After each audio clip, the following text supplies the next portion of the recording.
Welcome to Keep Hustling, where we are going past the why to get to the how. I'm your host, the always hustling Aaron Gordon, aka NY Risk Advisor, aka Mr. #Keep Hustling. In this podcast, we will be diving deep into the professional and personal successes of our guests to find out how they hustled through the most difficult times in their life and their development to achieve the success they've gotten to today. So buckle up for what hopes to be an amazing ride. Let's get to it. Welcome to Keep Hustling with my guest, David Carothers. David, thank you for being here, and thank you for being the tremendous friend and mentor that you are. It's my pleasure, man. I can't tell you how honored I am that you're here and that you're going to share some of your story. I know a lot of your story. I assume our listeners don't know most of it, and a lot of the things that I don't know that I know I will learn today, I know will certainly inspire my hustle, if for nothing else, knowing that I get to know someone who's been through a lot and see your success and your family and your friendship circle and those who call you a mentor and a true friend. So thank you for being here again. Absolutely. It's my pleasure. So let's hop right into it. Here we're all about inspiring the hustle and everyone learning from each other in how to continue their hustle. So what do we need to know about the upbringing of David Carothers that led him to be the beast of not only an insurance agent, but a influencer, marketing guru, business leader, and everything that he is today? You know, it's interesting as an adult to sit back and look at what life looks like. And with me having turned 50 this year, you begin to reflect a lot more than you project. Not that I stopped projecting what I'm going to do or having goals or whatever, but let's call it what it is, man. 50, I've guaranteed to have lived at least 50% of my life. If I live to be 100, the chances of the last 10, 20 years of that being any quality are probably not, that good. And so you don't think about what you're going to do as much as you think about what you've done or what you haven't done. And then that helps you to adjust what things look like moving forward. And so I have spent a ton of time just sitting back and reflecting over the course. Really, it started about 3 or 4 years ago, but it has been considerable in the last year. I was born outside of Cleveland, Ohio, right on Lake Erie in Lorain at St. Joseph's Hospital. And my extended family still all lives up in Lorain, Amherst, and Elyria, right on Lake Erie in Ohio. My dad was a state trooper at the time. And I'm going back this far because it sets a foundation, and you're going to see exactly how I got to where I am today. My dad was an Ohio State trooper. He got transferred. We moved down to the Columbus area where he was put into headquarters. And my brother and sister, who were twins, were born. And my mom said, "No more state trooper. Now you have 3 kids." And I'm thinking, well, it was okay if he had one, that he was putting his life at risk every night. But now these 2 come in, and it means something, huh? But he ends up leaving the state trooper role, and he took a job at U.S. Steel back where in the area where we came from as an accident investigator, because that's something that you see. I mean, we saw that when I was in retail. A lot of ex-law enforcement and firemen come in and they're safety consultants, and they do inspections and things like that, as risk managers for the organization. So he started out as a accident investigator, and we did the U.S. Steel circuit. This is before everything blew up with domestic steel production. So we went from Cleveland to Pittsburgh to Birmingham, Alabama, and then ended up in Tampa, Florida, when he took a job as a corporate director of safety for Florida Steel. And we were here from the time I was in 8th grade, 9th grade, 10th grade, and then part of the way through the 11th grade year, like right in the first quarter, we ended up moving, just he and I moved up to Parkersburg, West Virginia, so that I could get there in time to play basketball. And then the rest of our family joined us at the break at Christmas time, and we had relocated there. We were there for a year or a year and a half. And then right after I graduated, my parents moved back to the same house we lived in. And I'm thinking, man, 11th, what a crappy time to have to relocate. You're in 11th grade, you're going to go for your last year and a half to a school where you know nobody. And that was kind of my MO, man. I mean, we moved every 2 to 3 years my entire childhood, just because dad was moving up the food chain in corporate America. And, ultimately, they ended up bouncing from Tampa up to Birmingham, Alabama to High Point, North Carolina, back to Birmingham, Alabama, and back to Tampa. When I got out of the house, I lived in Birmingham for 10 years, and I've been back in Tampa since '04. I'm not going anywhere at this point. So I look at it because society was different back then. It wasn't where you had social, you didn't have, we had what we called neighborhood justice, right? Like if somebody made you mad, you fought, you squashed it, and you were back playing either later that day or the next day. I was always the new kid. I was always getting picked on. I was always getting bullied. I started school early. I was young for my age, for my grade.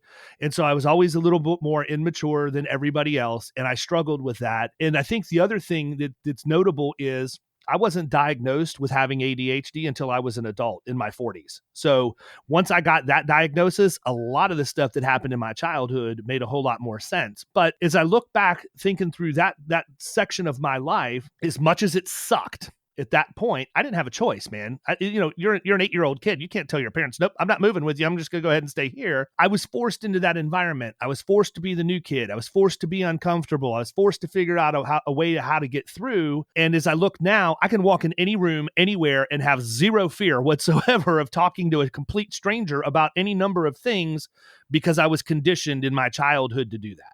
Isn't it amazing how at the time it's impossible to know that, but now when you look back, you're like, it's like wow, that 11th grade year was changed. I wouldn't have gotten this professionally or personally if it wasn't for that. Yeah, no, 100%. And I mean, it was a culture shock, man. When you move from Tampa to West Virginia, it's like going back 10 years in a time capsule. And the demographic is completely different. How people live their lives is completely different. I love West Virginia. It's a beautiful state, but it's behind, in a lot of ways. And it's completely different than where I came from. It's also interesting that you bring up that the places that you were very different. It wasn't like you went from a corporate perspective from New York to London to Chicago to LA. Right. You touch those different places, which obviously now looking back at it, all those different, it's not quite cultural things, but those uniquely. I would say cultural is probably pretty accurate, man, to be honest with you. Think about this. I moved to Birmingham, Alabama in 1983, and I'm called a Yankee the entire time I lived there. They're still fighting the Civil War. There was still some level of segregation, even though it wasn't, an official thing. It was an unofficial thing. I had to learn how to deal with that. And that's not something you process very well. I'm trying to figure out, why in the world are you holding it against me that I was born in Ohio just because I happened to move here?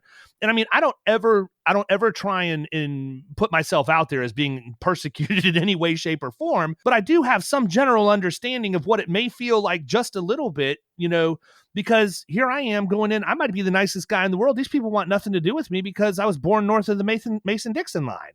Or because you weren't in the crew to begin with, and now you're trying to fit in somehow. So, yeah. And then I moved to Tampa, and it's like, hey, what's with the Southern accent, hillbilly? It's like, come on, man, I can't win. Now I'm the Southern guy? Yeah. Then I go to West Virginia, and in my first day of school, my first class, there were 8 pregnant girls in the class. I don't know what it's like where you went to school, but where I went to school, if you got pregnant in high school, you disappeared. Exactly. You didn't come back. And I'll never forget this, man. There was a young lady that was shuffling across the front of the classroom with her hand at the small of her back. You could tell she was I was wondering if her water was going to break before she got to the pencil sharpener. And she went over, she sharpens her pencil, she goes back to her desk, and like 3 days later, she's not there.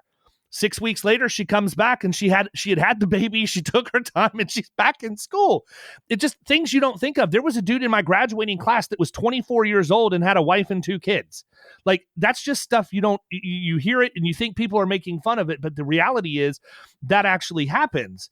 Now, that being said, I also learned how to relate to those people. I learned how to relate to the people in the South. I learned how to relate to the people in the North. I learned how to relate to people who have money. I learned how to relate to people who don't have money. And it makes it much easier for you to, be able to navigate the social waters you have to navigate at that point.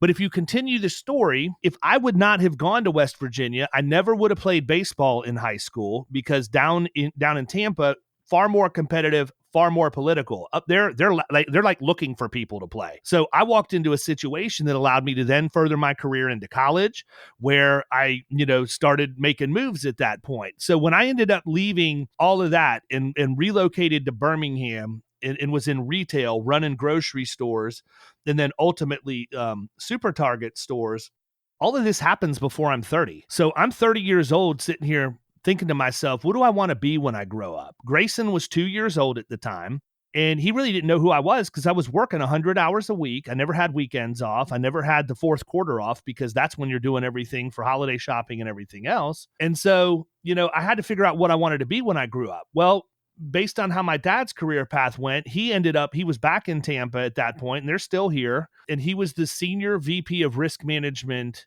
and HR for a PEO based here in Tampa. And that PEO was founded by two guys who had a very successful independent agency that they sold for a lot of money. And they were basically sitting out their non-compete until they could go back and open another agency and try and do it even better than they did the last time. And so I called my dad and I said, hey, Dad, what do I want to be when I grow up? And he said, I've always thought that you would be a really good commercial insurance producer. I've been buying insurance from these guys for years, and I see the clowns that come in and call on me. And I know that, you have to be as smart or smarter. And I can promise that you work harder than they do. So I think it would be really good if you explored an opportunity in commercial insurance. I'm like, great. You recommend I do that here in Birmingham? Or he's like, well, I want to introduce you to Lowry Baldwin, who was the co-chairman there of the PEO at the time. And he gave me the backstory. And so I took a lunch meeting and I flew on Southwest for a lunch meeting. I flew on Southwest, kind of like your deal, from New York to Miami that day. That's it. But Hustling. I flew from Birmingham to Tampa, and I had lunch with Lowry for about an hour and a half at the original Outback Steakhouse on Henderson Boulevard in Tampa. And he said, David, he goes, I'm going to tell you something. He said, and this is after we had talked for a little while. He goes, the insurance industry is full of average people. It's a C industry. If you think you're above average, you are going to run circles around the people who are in the industry. And he goes, let me be clear. It's not that they're bad people, but you can make a lot of money not having to do a lot. And he goes, there's a lot of people that just get satisfied. They don't want to hustle. They don't want to embrace the grind. They're going to make enough to get by in a comfortable living, and that's it. And he goes, and if you're into for work-life balance, you can't get into a better industry. And he said, the other thing that I'm going to tell you is I'm getting ready to reopen. And when I do, I'm going to give you the opportunity to be very, very successful. He said, everybody has $100 to spend on insurance. It's in $20 bills. There's 5 20s. You have personal lines, you have commercial, you have employee benefits, you have life and health, or life rather, and you have retirement. He goes, those are the things that you can sell. And he goes, I'm going to set my shop up so that you have the ability to go out and get as many of those 20s as you can get, because we're going to do all of those things. I'm like, sounds good to me. So I went back to Birmingham and I packed everything up into my F-150, and I ended up moving down, and I started working in the insurance industry at that point. And so I was a student of the game. I didn't want, it wasn't from a call reluctance standpoint or anything like that, but I just wanted to know what it was I was doing. I had zero experience. So I got my license, immediately went out and got my CIC designation, and right after that got my CRM so that I had some level of comfort. If I were asked questions around insurance and risk management, I could have a half a chance of explaining it. And of course, because since you never do anything extra in your life ever, that would just be that, of course, you would just do that right away. Yeah, right away. Yeah, right away. Sure. And hey, look, man, you want to talk about hustling? That wasn't online. It used to be that it would take somebody 5 years to get their CIC because they would only offer them in certain geographies at certain times for each module. I literally drove all over the Southeast. I started mine in July and I had it by December in the same year. So I did it in like 5 months to make sure that I had the knowledge. And so, I was there for a couple of years. I had some success. I was the top producer while I was there. But, I have a fundamental belief specific to our industry. It probably applies to most, but I feel like if you're a producer, you're not looking for a job. Like if you're a real producer, you're not looking for a job. And I'm going to clarify that. I'm not saying everybody that's out looking for a job as a producer is a hack, but what I'm going to say is the absolute best producers are going to get golden handcuffs at what agency they're at. They're going to tie them down somewhere. There's no way they're leaving. It's too expensive for them to leave. And the ones that are entrepreneurial are never going to work for anybody else. They're just going to go start their own agency. And so we were at a point where I had developed my sales process. I had my feet under me. I knew what I was doing. And I decided, that we were going to go and we launched another agency. And that was with my dad and another partner.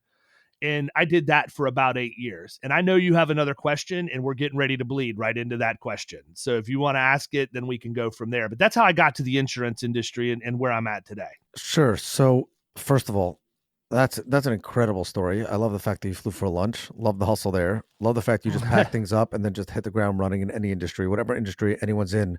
You gotta, one thing that I've learned about the hustle from speaking to business leaders or in my own experience, and certainly from people like you, is if you don't jump into the deep end and you're not committed to it, then you'll never see success. You'll just be spinning the hamster wheel and never jumping to that. But as you alluded to, so there's a lot of things there. Early career, mid-career. You mentioned that you think you might be in the back nine, although I don't think you are. The most pivotal moment in your career. Take us to that movie theater. Well, I've driven you right down the driveway and we're in the parking lot getting ready to walk in the front door. So I was going through a divorce at the time. I don't talk about it a lot. I'm not proud of it. I wasn't raised to get divorced. I was raised to stay married for life and to find the right person. And unfortunately, that just didn't happen for a variety of reasons. And when we launched the agency, we were at a point where I had to not be officially a partner of the agency for divorce reasons, meaning my dad didn't want my equity on paper because he didn't want to become business partners with my soon-to-be ex-wife, which means we did the deal on a handshake, which by all practical purposes means that should be trusted. And, when you're dealing with your own father, then you tend to be even more trusting. Well, let's just say that you always need to get everything in writing, regardless of who you're dealing with, because that's the moment that allowed me to spend 8 years treading water in the prime of my adult life, from my mid-30s to my mid-40s, until I'd finally had enough and realized that the promise that was made to me when I was given my offer of employment was never going to be fulfilled, and I left and I launched Florida Risk. So first of all, thank you for sharing that. It's a far bloodier story than what I just gave you. I gave you the PG version. The listeners thank you, and as does SEO. Can you take us to that moment where you decide, obviously there's some downside risk. Obviously you mentioned that you had put a bunch of time and sales and probably accounts into this agency. And now you've decided that for whatever the bloody details are, you're going to do it. You're going to go out and you're going to start your own agency. What was that thought process like? What were the fears? What was the energy? So I'm going to back up for 1 second, because I think that this is something that's important for anybody to hear. If you have somebody who's entrepreneurial in your organization, you have two choices. You can embrace the entrepreneurialism and empower them to make decisions and do things, or you need to go ahead and get rid of them, because that entrepreneurial spirit is not going to leave. When you're curious, when you want to build things, and when you get your rewards from building, whether it be processes, products, whatever, and true joy comes from helping others and see what you've done actually succeed, that's where you're going to spend your time. So it is 100% true that, in any situation, it's never just one party's fault. As things progressed in that agency and it became more and more evident, I actually had entrepreneurial, things that I was doing on the side. My wife and I had built a pretty good sized business that was an e-commerce platform that nobody in the insurance industry knows about, because I never talk about it. But we had built this e-commerce platform. And so I could see I was getting the fulfillment there that was lacking.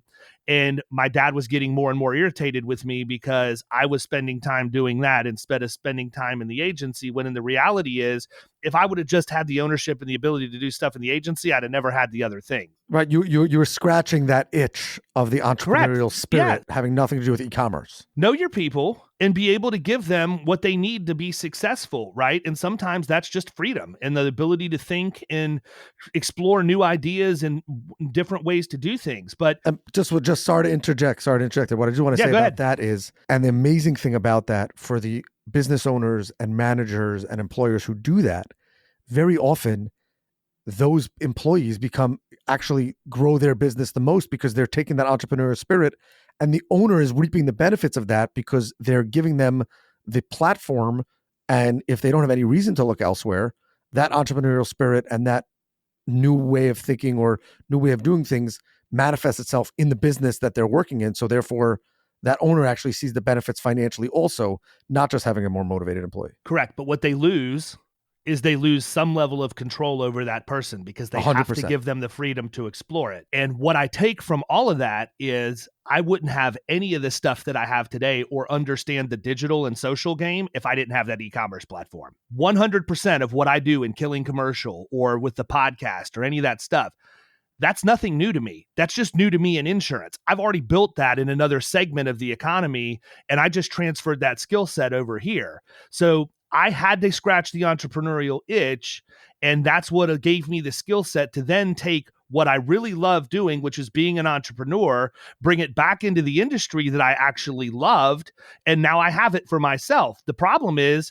the other group's the one who lost out. They had it. They had the ability to have this the whole time, and because they were more worried about control instead of collaboration, they got stuck without me being there. And you know what? Maybe that worked out great for them and great for me. I really don't care because we don't talk about it. You know, that's not the Thanksgiving dinner conversation that we have, right?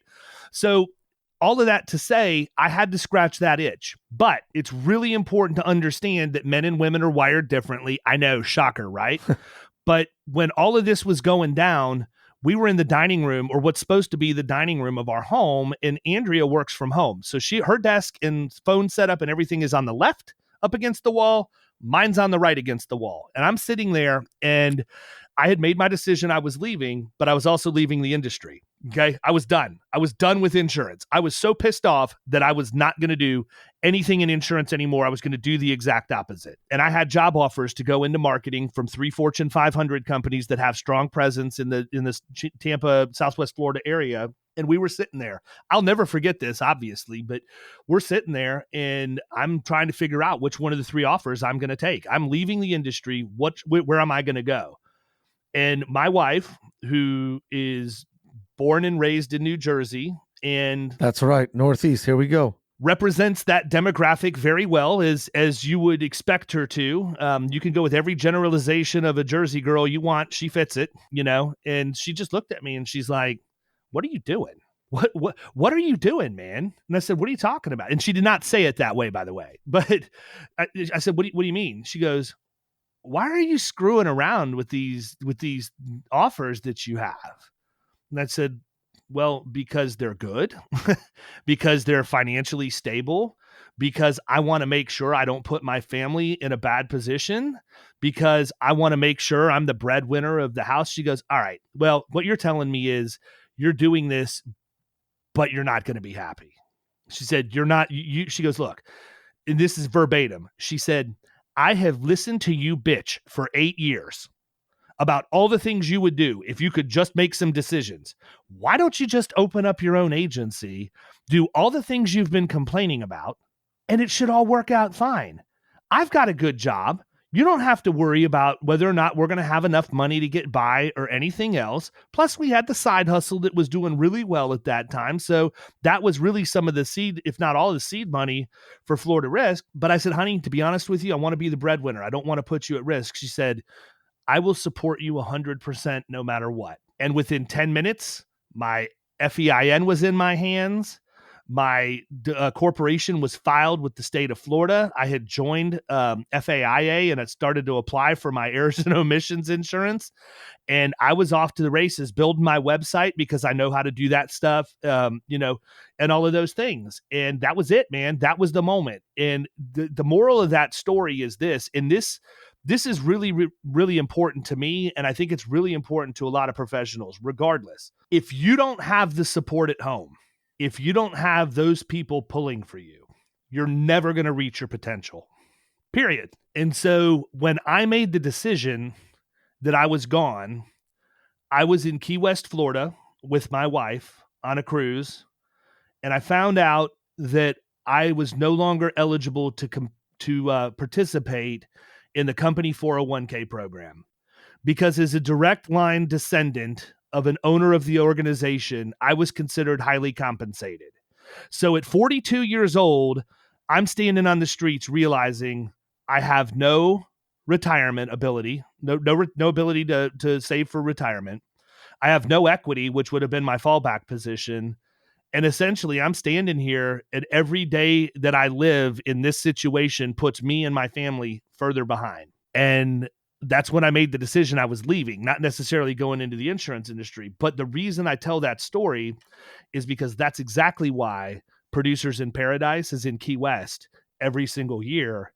And it's exactly why I require the significant others of everybody who attends as an agent to be with them, because my job as the leader of the community is to build the support structure in the community and in their homes. And I know that if I can bring the spouses or, significant other, whatever the politically correct thing to say is, if I can bring them together and have them build relationships with each other, it's going to make the job of the producers and the agency principals so much better.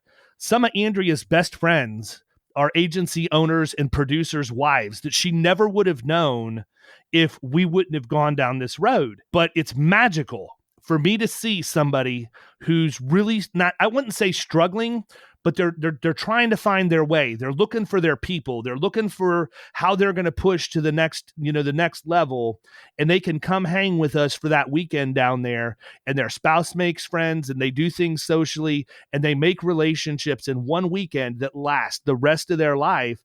And it's awesome just to watch what happens, because it's like somebody flips a switch. We get back, and it's like going to church camp, right? They come back and they're ready to go out and save the world at that point. And to me, there's no greater feeling for me in the world than that. I've made as much money as I can make, right? I can continue to go out and make money. It doesn't matter. Money is not where I find my joy. Money makes life fun. It makes it easy to take nice trips and have nice things. But the reality of the matter is, the true sense of purpose that I have is helping other people. And early in my life, I actually thought I wanted to be a pastor. To be honest with you, I was going to go to seminary. I was going to be a pastor. I was going to get up in front of people and talk. I was going to, have influence over them, however you want to put it. And I feel like I do have the skill set to do that today. I've just taken it in a different direction. Well, I'm now going to call you the pastor of insurance, but first of all, I knew Charles that, Specht. I knew that I was a fan of your wife's before this, but I think you're right in any relationship that support, it's unquantifiable, but I see it all the time. And you even see it when people get out of a bad relationship, that having no support, quote unquote, at home is better than having that negative. But her faith in you is incredible. The fact that she knew, I have to believe that when she said that to you, you were like, you're right. Like, I don't really actually want to take one of these jobs. I really want to be in the insurance business and knock this out of the park and do everything that I've been saying. It was kind of like just somewhere sitting in the background. And when she yanked that out, I think for all of us in the industry, she didn't know what she was letting loose. But for her to say that, understanding that at the time that wasn't necessarily what you wanted to hear, but yet without that, you wouldn't be where you are today, right? Meaning what you thought you wanted to hear was, yeah, forget the insurance industry. You'll be great in any industry, or you can do great elsewhere. And meanwhile, 5 minutes later, you're as deep into the industry that you said you would never be in as you were 5 minutes before. Yeah. And I think the thing is, that's a vulnerable moment, man, because I'm not somebody who lacks confidence, right? Like, I'm confident that I can go, if I put my mind in anything, I'm confident that I'm going to work as hard or harder than anybody else, and I'm going to achieve as good or better results than anybody else as a result of how I approach things intellectual from a hard work standpoint. The results just end up, they're there, man. Behavior breeds the results, and I have the behaviors. It was more the fact that I wasn't 100% confident to the point that I didn't want to leave my family in a vulnerable position. And so you're right. that's all I needed to hear from her is, look, I got your back. And I will tell you, even to this day, she said, it wasn't even a difficult thing for me to say to you because I knew beyond a shadow of a doubt there's no way you were going to fail. To hear that from somebody else is completely different than you believing it yourself. And I would venture to say that that probably makes you push even harder, because to fail for ourselves, I talk about this, obviously I was blessed to see my parents every single day work together, and that's a unique relationship in its own right. But the thought of my wife, who's supported me in this, and my children seeing that, I believe that the greatest inspiration to any hustle is paving the path for them, and them seeing that at the very least, they're going to see a guy who pushes himself every single day to the best or hardest possible way, because that's all that I know. And I think that that's probably what she saw in you more than anything else was, I know this guy's not going to fail. Forget about the fact that I think he might be good at insurance or he's a good salesman. Like, David doesn't fail. And with that support, it was I think actually impossible that you would fail. Yep. And I'll tell you, man, it's a completely different dynamic when you are your spouse's biggest fan, regardless of which way that flows, because it goes both ways. And I mean, listen, man, I really think it's important your audience understand something. It's not like we're a privileged white family that's living with no stress in our life whatsoever out in the suburbs making a good living. We have completely just glossed over probably one of the reasons why I work the hardest, and that's my youngest son. Yes, sir. I was going to get there. When Annie and I got married, she's 7 years younger than I am, and she didn't have kids yet. And I had Grayson and Landon with my first wife. So I'd already been down that road, but it was time for us to start our family together too. And, having a blended family is its own dynamics. But, Ethan was born with very, very significant neurological issues. He has agenesis of the corpus callosum, which means the superconductor that connects the two hemispheres of your brain is not completely formed in his. It's only about a third of the way developed. He has cerebral palsy. He has ADHD. He has periventricular leukomalacia, which is low white brain matter. And that's the scariest of all of them, because that's something that is only produced prenatally. And there are two diagnoses. One, you have progressive white brain disease and it's 100% fatal, or B, it's just going to stay where it is. You just didn't have a bunch produced and it's going to be this way for the rest of your life. And Annie picked up on that early because she works with people. The company she works for is an augmentative communication company. So they manufacture communication devices for people who have the cognitive ability to speak, but they're nonverbal because of ALS, stroke, something along those lines. She knew Ethan had something going on immediately, faster than the pediatrician. And in fact, the pediatrician argued and said he'd grow out of it. And she said, I don't think so. And we went and we found another pediatrician. We lived as all of this other stuff is brewing. This is before Florida Risk. We lived from the time Ethan was 18 months to the time he was 36 months, not knowing if he would live to see 10 years old. Because the only way you can diagnose progressive white brain disease is to take a benchmark MRI, wait 18 months, and take another one. So we were living with this kid that, my goodness, we love him to death. And, on the outside, everything looks relatively normal. And he's still, a baby at that point. So you don't know how it's going to manifest itself and how bad things really are going to get. You just know you're going to be dealing with some stuff, if you're lucky. And we don't feel sorry for ourselves for that.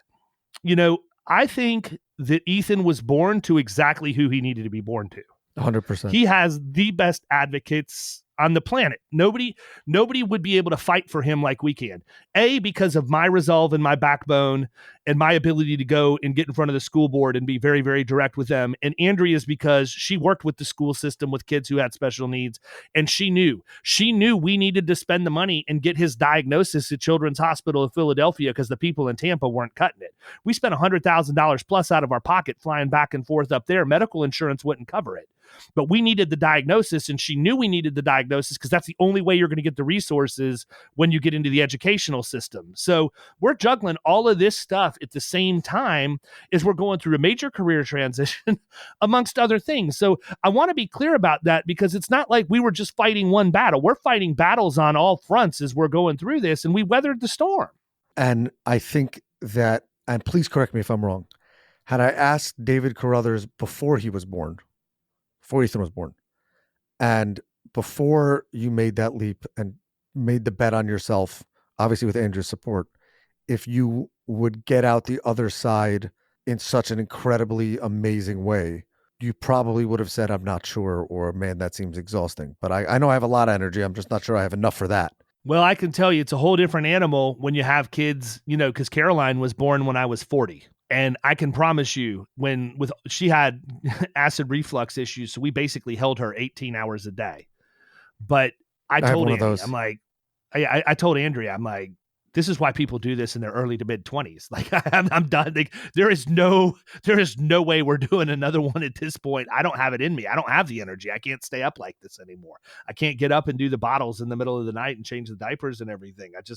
I'm turning into an old man, but there's no telling. And, it's also an interesting dynamic because, as we went through the diagnosis and everything, we found out that the reason that happened to Ethan is more than likely because Andrea was sick with a virus and it got passed through the umbilical cord. So imagine being a husband to a spouse who's now probably carrying some level of that around with them.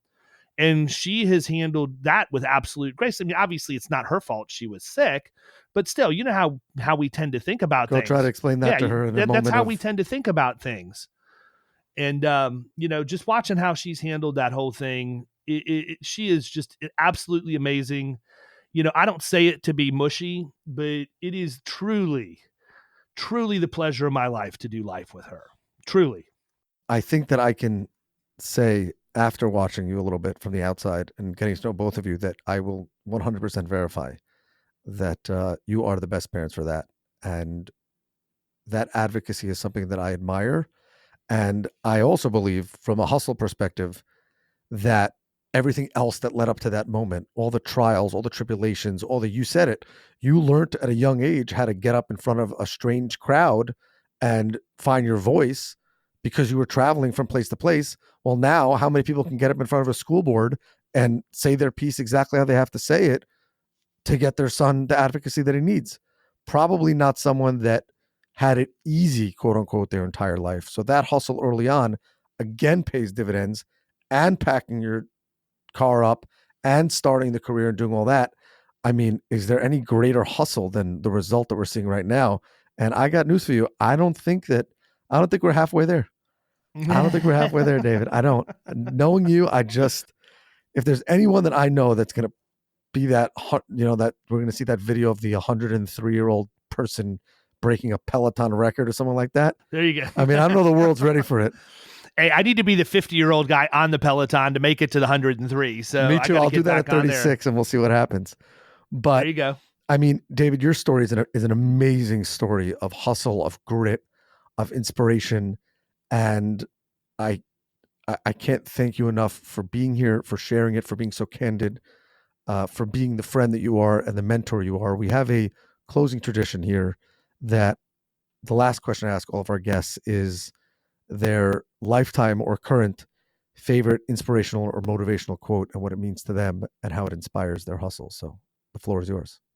So actually, I will tell you, there are so many out there because I do read a lot. I'm not an audio book guy. I have to have the paper, which is kind of crazy because I really probably should read or listen to audiobooks instead. With my ADHD, I read 3 sentences, forget what I read, and I have to do it like 3 or 4 times. So it takes me a lot longer to get through a book than most people. But for whatever reason, not even with Kindles and things like that, I like paper books. So the people who are out to save the trees probably don't like me as much, but I actually did a recording when I was in West Virginia last week. And I would say that probably one of my favorite and most inspirational passages outside of things from the Bible is the poem, The Road Less Traveled by Robert Frost. And that has made all the difference. The quote at the end, I took the one less traveled and that has made all the difference. That's it. That's the ultimate hustle, to take the road less traveled. It makes a difference in our lives, in the lives of those that we influence, our families, our children, our employees, our employers, and all those around us. David Carothers, thank you so much again for being here. Thank you for being the inspiration that you are. Really, truly, thank you from the bottom of my heart for sharing your story. Absolutely, man. I would do it 10 times out of 10. I appreciate it. As we end every podcast, remember, do well by doing good. And of course, always keep hustling.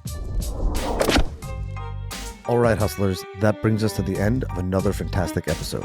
Thank you for listening. The listeners are the most important part of this show. If you like what you heard, please leave us a review wherever you listen to your favorite podcast. Your feedback means the world to us and helps us reach more listeners. Plus, be sure to subscribe to our podcast so you never miss an episode. We have some amazing guests and topics lined up for you, and we don't want you to miss out.